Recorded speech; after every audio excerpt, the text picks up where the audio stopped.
Hi everyone, welcome to HubShots episode 313. In this episode, we talk about the HubSpot Ads Tool, how to set it up, how to manage your ads, how to view activity against contacts, and how to report and how to look out for particular things that can make big differences. My name's Ian Jacob, and with me is Craig Bailey. How are you, Craig? Well, good to see you, Ian, and great to be back for another full episode. And, you know, we often chat with clients, don't we, about one of the first questions we chat with them about is, have you connected your ad platforms into HubSpot? Correct. And I've been surprised at how many of them don't even know you can connect your ads to HubSpot. So that's what this whole episode's about. It's about looking at what you can do and the huge benefits. And so when we talk about connecting our ad accounts in, the ones that are supported are Google Ads, Facebook Ads, and LinkedIn Ads. And so Facebook includes Instagram as well, and hopefully in future, WhatsApp.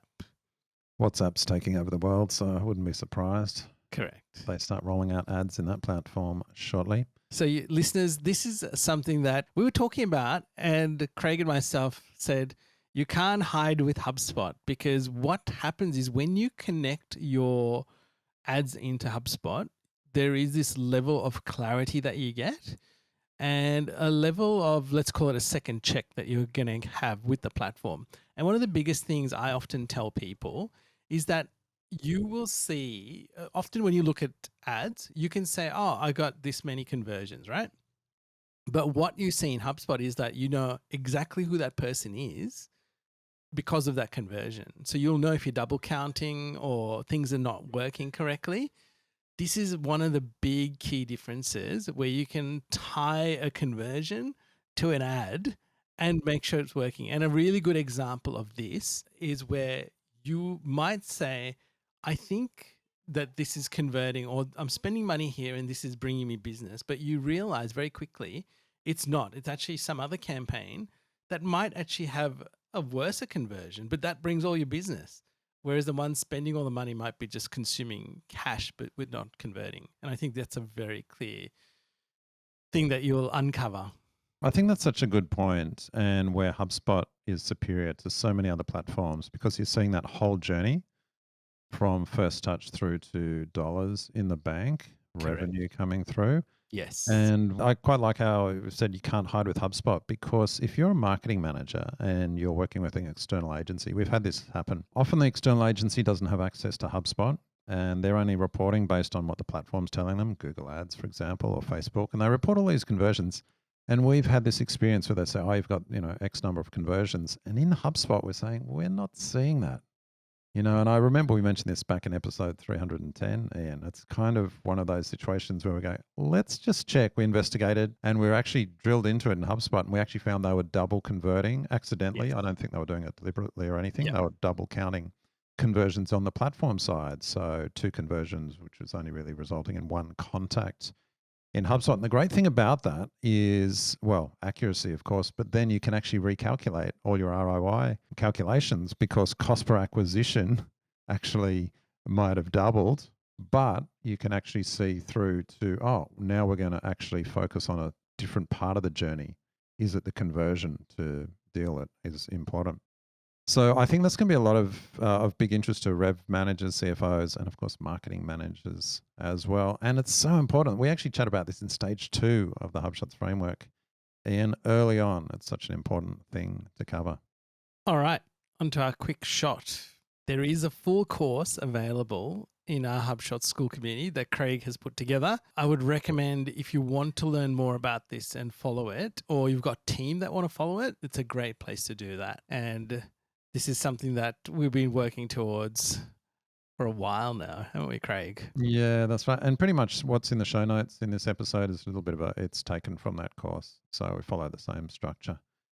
But let's get into it. Let's say you haven't even connected HubSpot with your ad platforms. Where do we start, Ian? Well, you want to go to marketing and ads. And when you get there, you will get a very clear screen that says get started with ads, and it tells you how you can go about. And it's the guided process has become really good. So just follow the guided process about authenticating your accounts and connecting them in. One of the things to be aware of is when you connect it in, if somebody else wants to utilize the ads tool for making updates, they need to connect themselves as a user in to make those updates. Actually, that's a good call for probably for future when we actually chat about the ads tools once it is all connected, because this might sound strange to call out, but we often don't manage ads from in HubSpot. We're purely using it for reporting.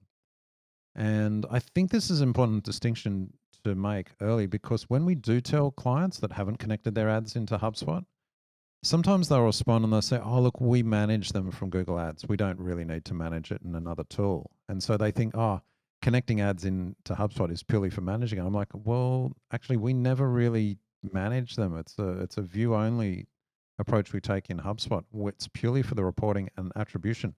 And when they understand that, you see the light bulb go off. Oh, okay.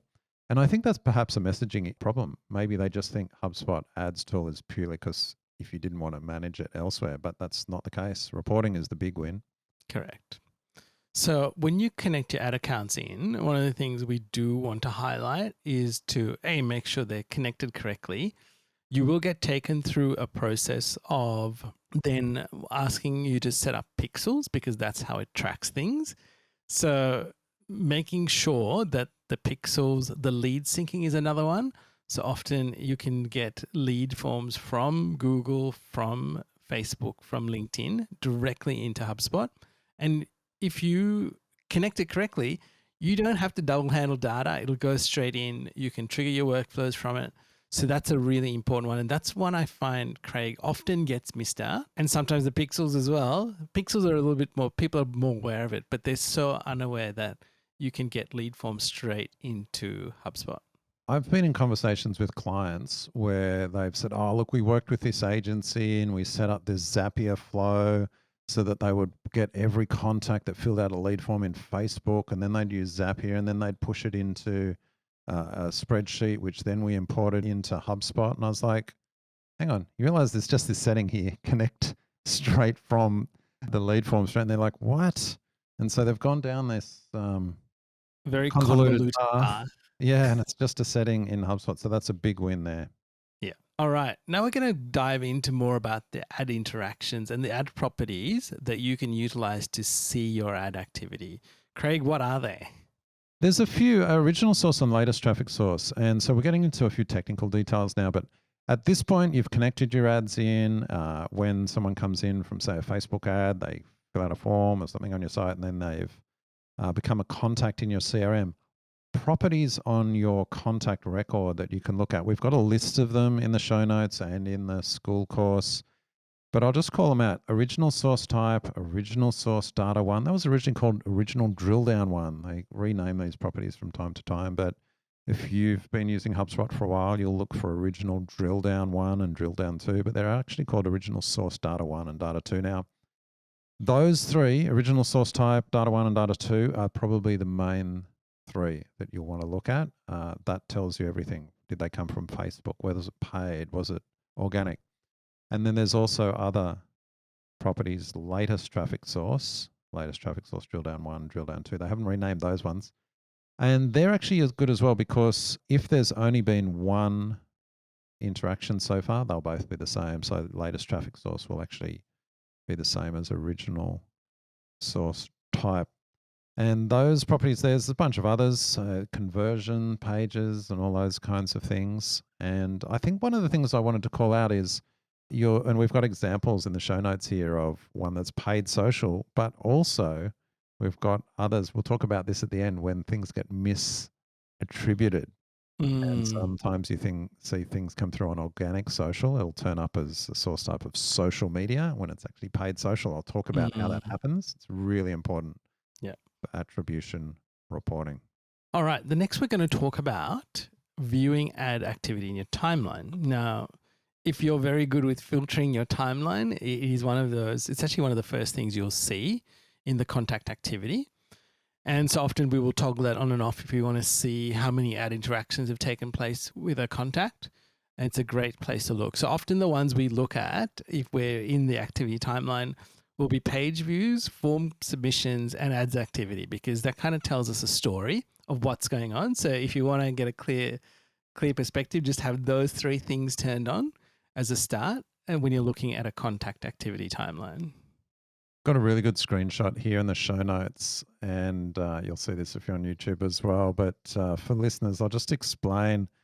The wonderful thing about the timeline is it can tell you and you can see all the different ad interactions. So I've got an example here where they came in, they clicked on ads, viewed pages, and it wasn't actually until I think a day later that they filled out the form submission. And so then you can see, because they were cookied, you see all of that data actually 5 days later before they filled out Yeah. the form. So you actually see them click on 4 different ads and view pages, and then it's not till 5 days later they actually come back and fill out a form. And so just being able to see that level of activity in the timeline is really valuable. All right, so let's move on to using ads activity in HubSpot. Now, one of the things that Craig and myself love to do is we create a separate property panel section that you can utilize. And so you can add all of the sources in there, all the properties, and you can view them. And it's really nice to see them because it gives you a good understanding. And another thing I like to do, Craig, and I know you do too, is that if you've got the latest source property and you're on the left-hand side of the record, you can click details and you can see how many times it changed. You can see if they've looked at multiple ads or they've come through organic search. It gives you a really good perspective on someone's journey just from a source perspective. Oh, that's a great tip. Yeah, exactly. So have it on the left-hand panel. It is like gold to people, to salespeople especially, right? They get to see and understand we're paying for advertising and how valuable it is, because you can really pinpoint. Like in your example, you've said like someone's actually downloaded a guide, a campaign guide, right? So that's really useful. We know they came from LinkedIn. It probably cost a bit of money because LinkedIn is not cheap. So we should actually value that contact a lot higher than we would value maybe somebody from Facebook. Not necessarily, but generally the case that that's something you could do. Actually, that raises a good point. Later on, we're going to talk about notification emails. But what you could do is if you had, say, paid contacts from LinkedIn, which are more expensive, let's say, you could trigger a workflow that says, well, if that source was LinkedIn and a paid campaign, send a notification email to whoever, one of the sales reps, and they could jump on it straight away. All right. Now on to views. And we love views, and views are right across HubSpot. So listeners, if you haven't gotten comfortable with views, I would encourage you to go in and play around, add columns, use views, because you'll be surprised how quickly you can digest data, you can get some insight, you can update things as well. So it's a really great way to utilize them. But Craig, in this example that we're talking about, we have added in the original source type and the data fields into the view by doing a filter. Yep, correct. So we've set the columns and then we've set a filter just to be on paid social, for example, and save that as a view. Of course, you can have, I don't know, is there a limit to views? You can have hundreds. I'm sure there is a limit somewhere, Craig. But you can just create views. So if you're on the marketing team, you just create a view. Oh, just show me my paid social. I remember when we used to do a lot of work with solar dealers, and we'd create separate views for them just for their paid, actually just for their Facebook just for their leads. paid ads. Yeah. Yeah, because they just wanted to say, oh, the Facebook ones or the Google ones. And so, the views just made that super easy to set up in HubSpot. All right. The next thing is simple lists. It's not only views, but there's lists that you can create. Well, what's the difference between lists and views? Worth just refreshing our memories on that.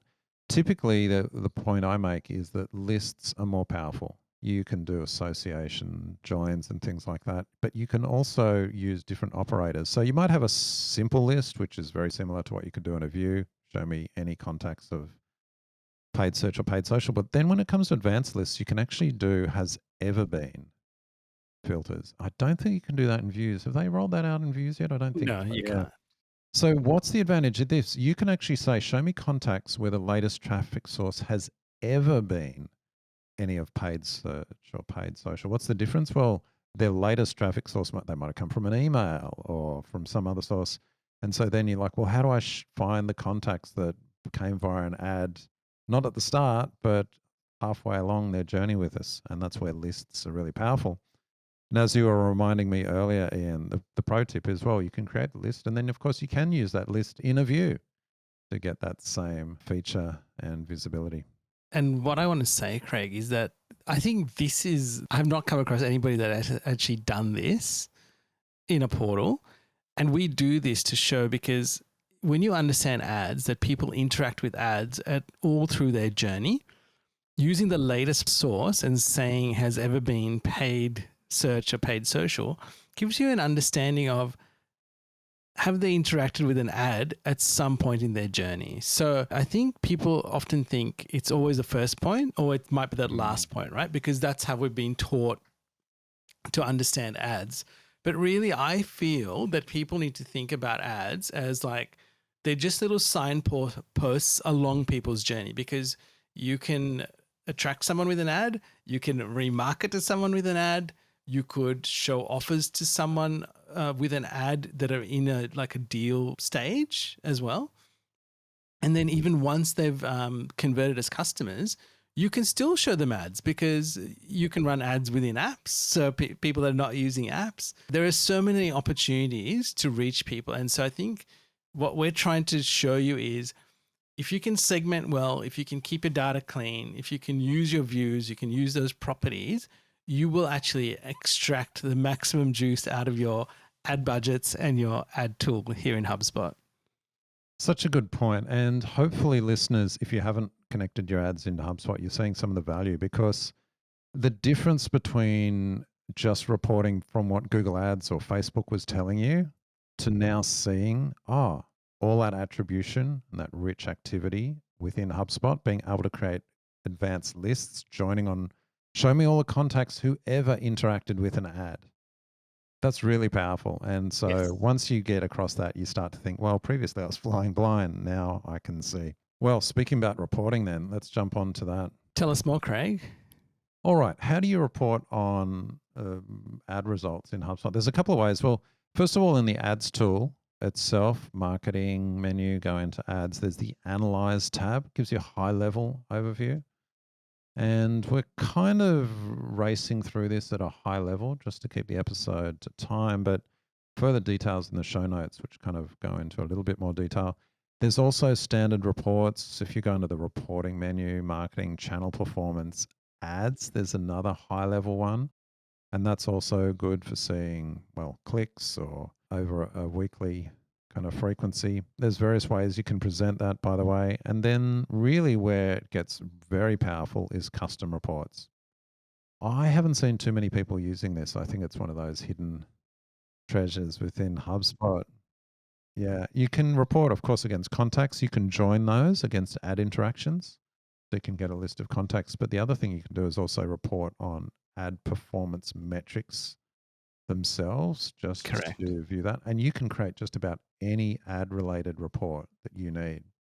But then the real power is if we come back to reporting against contacts, one of the custom report formats is pivot tables. Again, I don't see too many people using the pivot table report format. They use table view. I haven't seen them using pivot table much. This is wonderful when you're connecting ad interactions with contacts. You actually can get the full picture. You can break down by channels, by campaigns, and by lifecycle stages, for example.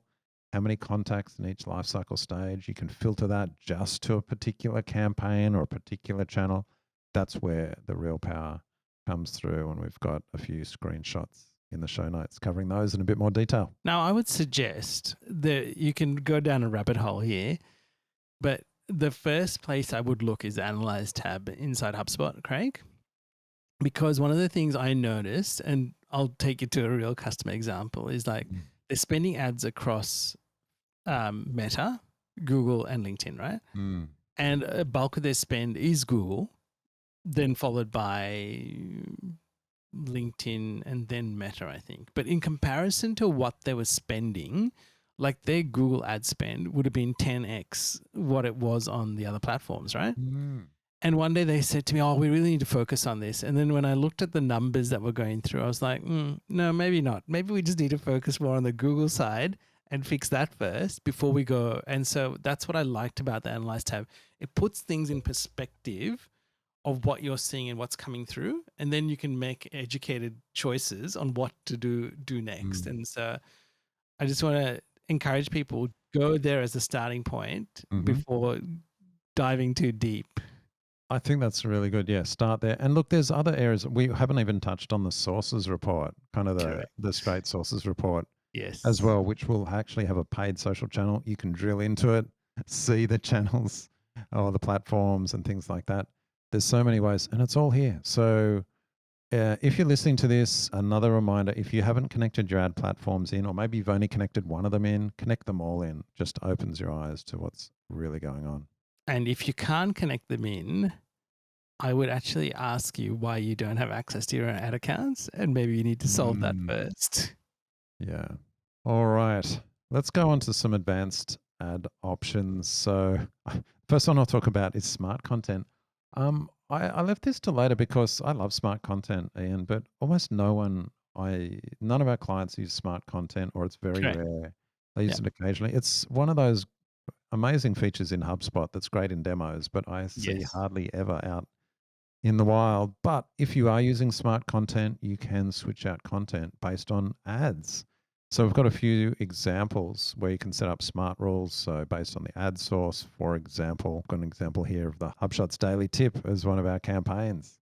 We can actually switch out content to highlight that. So I'll leave it at that. Is there anything else you want to mention about smart content, Ian? Actually, I do.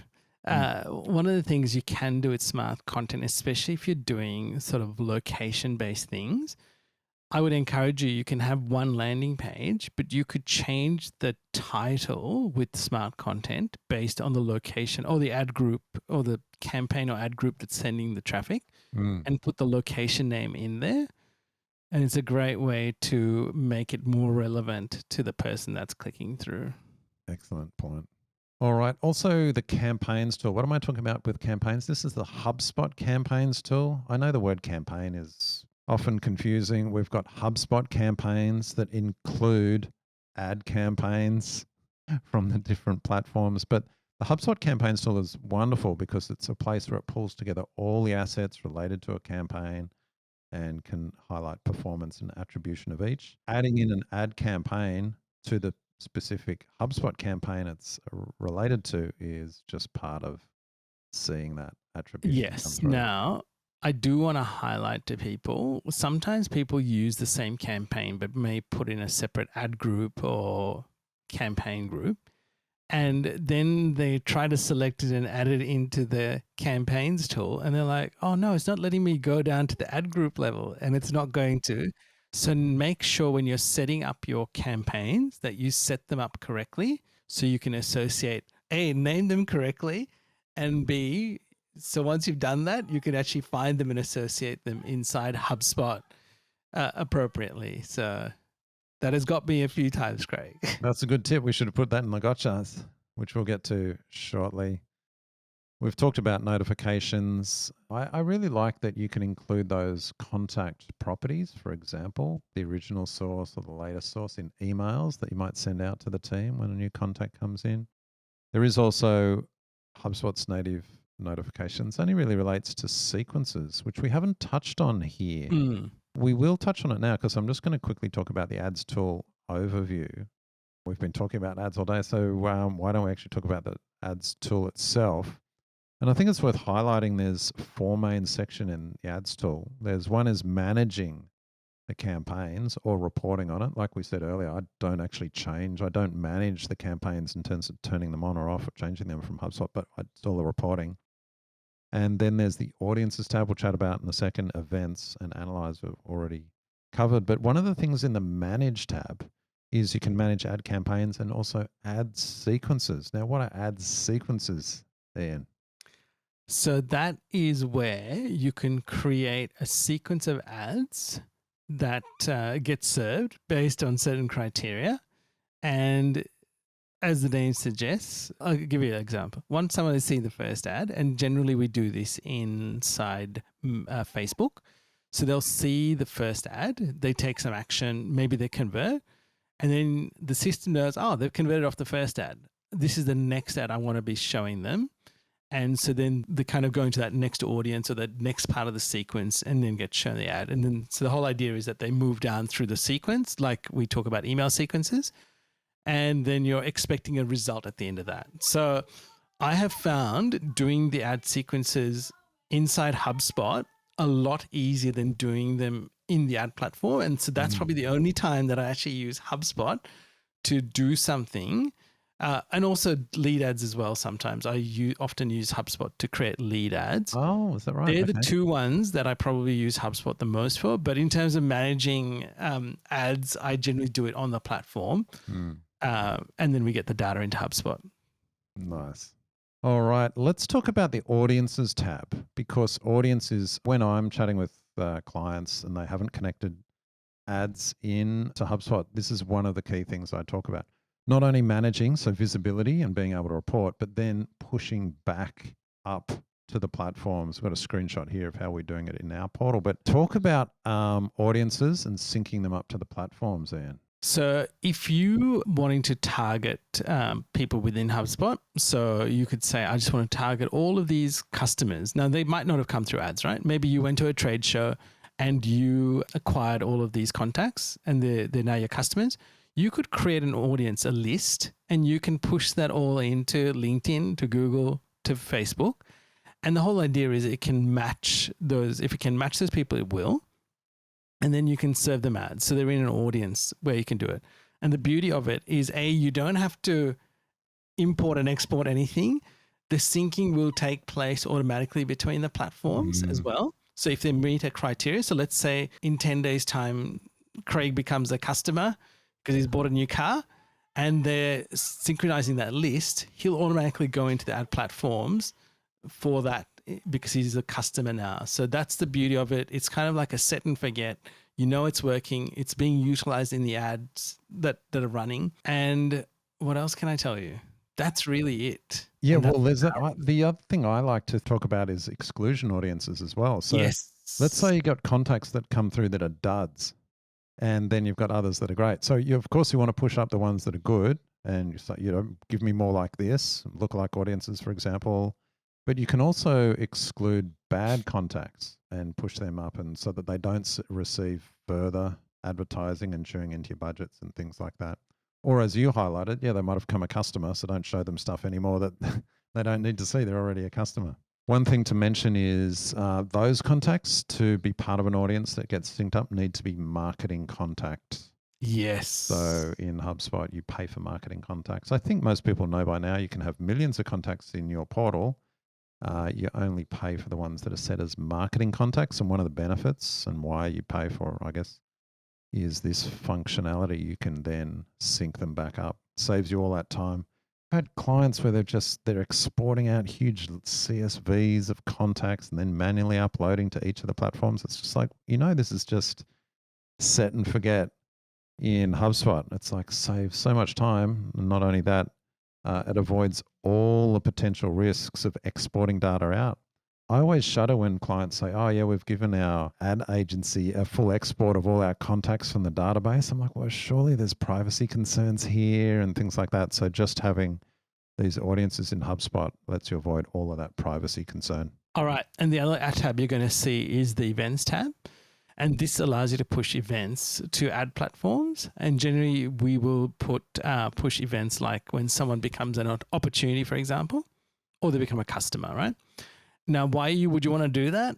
Events is the way, for example, how Google uses, the algorithm uses it to optimize the ads. So if you can push an event through, so let's say someone converts, they're a lead, you have a conversation with them, you go, oh, that's a deal, you create a deal. You can push that event saying that they're now an opportunity inside HubSpot. It'll tell Google that that's a good lead. So I need you to find me more of those kinds of people. So the system uses it. So this is something that I feel sometimes is a bit disconnected, Craig, because you kind of push and you're like, well, where do I go use that inside the ad platform? It comes down to your conversion events, and this can get complicated. And sometimes even I'm like, oh gosh, this is like a lot of stuff to do. But I think work things out Google has a team that looks that can help you set up your tracking and conversions. Mm. So that's available to people. But I think this is really important, especially as we get more AI and machine learning for the ad system. The more data we can give it that's valuable from our end, the better the optimization happens on the other end. That's right. I'll just mention two things. You tell me if this is correct. First of all, with events, you're pushing back events only on contacts that came via an ad, right? So Yes. Google might have sent you that contact via an ad, which is different to, say, audiences, where you can include anyone in a list. They didn't have to come from an ad. They could be from any source, creating a Yes. list of contacts, pushing out. But events is only for contacts that came via an ad. Correct. And the other thing about events, setting them up in HubSpot, is you can actually apply dollar figures to them. So there's a sense of how much this type of contact was worth versus others. Again, that's not something that you can do with audiences. Yeah. So a little bit more granularity that you can provide the platforms there, I think. That was a great explanation, Craig. All right. And then there's also the Analyze tab we've talked about. But one of the things back on the Manage tab that's perhaps worth just touching on is attribution options. I'm not going to call it Yes. attribution models or such, but attribution options. So you're looking at your campaigns and you're saying, did they become a contact, etc. There's 4 main attribution options. There's first ad and last ad interaction. There's also re-engagement, and then there's also all ad interactions. I tend to find I'm using the all ad interactions. What do you use, Ian? Craig, I think if we're thinking about lead gen and we're looking for new contacts, we tend to use first ad interaction, but generally we use all ad interaction because, like I said before, people are on a journey and they interact with ads all through that. So I think we kind of toggle between the two often to check and see how things are going. Yeah. And that's my recommendation. Like everything is not precise, but it is as precise as it can be. And so I would encourage you to understand. I think what these models do, it gives us an understanding how A, we measure things, but B, how numbers change with the way we measure things, right? It's about almost like it's about perspective. It's like I'm standing over here and I think, oh, Craig's closer to me, but no, but you're standing way over there. But Craig actually looks a long way away. And I think it's about perspective. And so use that to figure out what is most relevant to your business and just to get perspective on things. All right. We're in the home stretch now. Hopefully you've been convinced that if you haven't yet, you should be connecting your ad platforms into HubSpot. But with all the features, there's also some gotchas. So we're just going to go through 2 quick gotchas that we find. One's about lifecycle stage names and reporting, and the other is around misattribution. Just going to talk about this first one, lifecycle stages. It's not as common. There's only a few clients we've had this issue with, but one of the things that are in the ads tool, Ian, that it puzzled me for a while is I was working with a client and they were using, I think they were spending, I think it was $50,000 or $60,000 a month on ads. And I could see all these ads coming in and contacts being created. I was like, oh, okay. I was creating contacts. But in the customers column, it was 0. I'm like, you're getting no customers from this. What's going on? Something doesn't seem right. Anyway, I found out that, they'd updated their lifecycle stage names, which is something you could do in options. I think, I don't know when HubSpot allowed that, maybe a year or 2 ago, the ability to change the lifecycle stages. And one of the things when you do change the name of a lifecycle stage, for example, they changed customer to partner because that was their model. Partners was essentially a customer. Even when you do that, HubSpot pops up a little form in big warning and says, be careful, reporting might be affected. Well, it is. And so in the ads tool, the customer column was always 0, and there's no option to bring in other lifecycle stage names in the column. So I had to get around that with custom reports in the end. But that's a big gotcha. And it's also a problem when you have 2 different lifecycle stages for managing customers. For example, you might have partner as one and member is another. If you've got 2 distinct types of customers, you might have 2 different lifecycle stages for categorizing those. And well, one of them or both of them is not going to appear on those default ad reports. So that's a little bit of a gotcha there that I just wanted to call out. Craig, tell us about the next gotcha, which is to do with the one about organic posts and boosting that, Yeah. which then becomes paid, but how that shows up in HubSpot. This is a classic scenario, and we've got this. In fact, if you've been looking in, if you look at the show notes and see some of the screenshots, you'll see some of our ad reports, the out of the box ones, have zero ROI or negative ROI because they're not counted as customers. And we're like, oh, wow, why is that? Well, it's a bit of a legacy issue because one of our best performing campaigns is a Facebook campaign I still have running all these years later. But it started out as an organic post. Remember the days when posts actually got organic reach, Ian? That's right. All back on now. Anyway, this post pushed to a very simple landing page, which converts really well. Haven't touched it in years. But because it was an organic post, it was just the UTM parameters and the attribution has always been organic social. And so when we saw that working, we just started, we thought, let's boost this, see how it goes. And of course, as you do, you go, leave it for a week or two. And that's working well. You come back a month later saying, wow, we've got all these contacts from this boosted post. That was fantastic.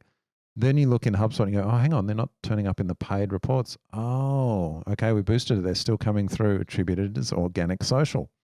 And so what do you do, Ian? You go, of course, I will either try and change the attribution on that ad set, but I've got to be really careful.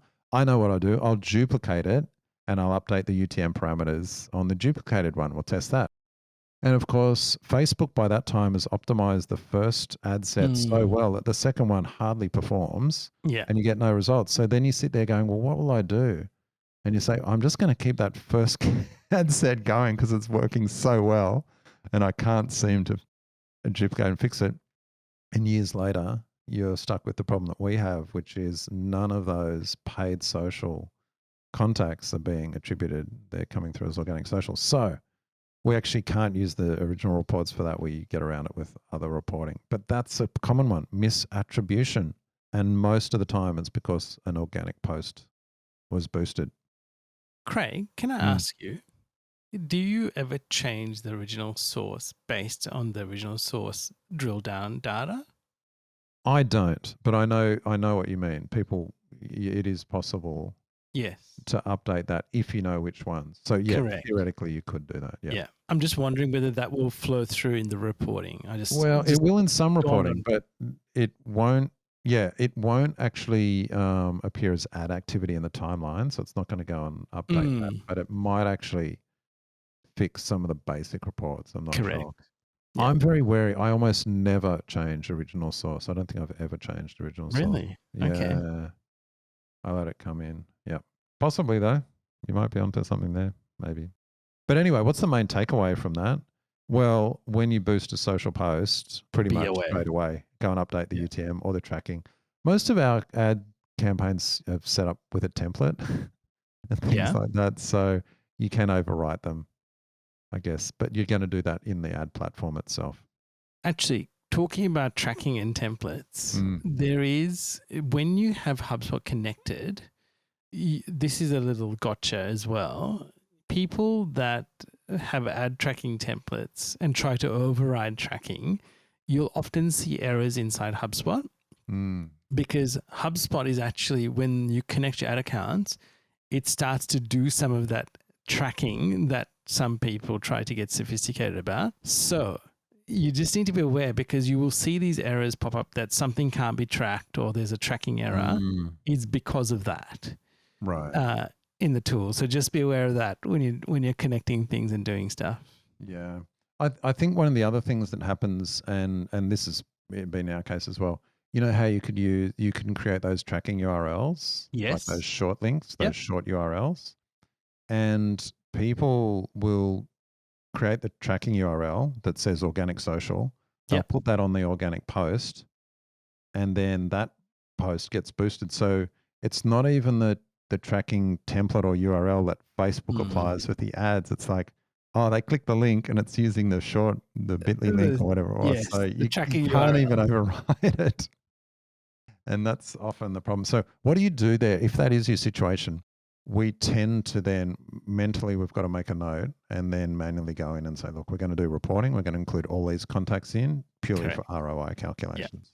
Craig, finally, after we've educated people about this, there is the HubSpot ads course inside the school community. So if you haven't joined, please join with the link in the show notes, or you can just go to HubShots.com/community, and it's got all the details and then a link through to our school community. You can join. We're letting in a few people every day, so join the wait list and we'll add you in as soon as possible. And finally, if you're not receiving the HubShots daily tip, you should, and you will get an email into your mailbox directly every day from Craig with a daily tip of how to make your HubSpot 1% better every day. Well, that is the end of the episode, Craig. So until next time. Catch you later, Ian.